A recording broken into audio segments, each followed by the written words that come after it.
তো সত্যিই খুব আনন্দ লাগছে, ভাবিনি মায়ের এরকম দর্শন পাবো।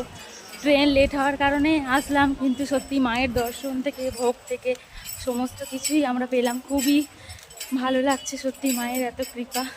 গুড মর্নিং ফ্রেন্ডস, তোমরা সবাই কেমন আছো? আমি তো খুব খুব খুব ভালো আছি। কারণ হচ্ছে আমি আজকে আমার মনের ইচ্ছাটা পূরণ হয়ে গেছে। আমি বড় মার দর্শন পেয়ে গেছি আজকে। এটা আমার যে কি বড় চাওয়া পাওয়া সেটা তোমরা ধারণা করতে পারবে না। না চাইতেই আমি এই জিনিসটা পেয়ে গেলাম। তো আমি নিজে আশা করিনি বা ভাবিনি যে বড় মার দর্শন পাবো। তো কীভাবে যে সত্যি হয়ে গেল কি জানি না। তো দেখো কত সুন্দর ছবিও তুলে নিয়েছি, খুব মজা হচ্ছে, খুব।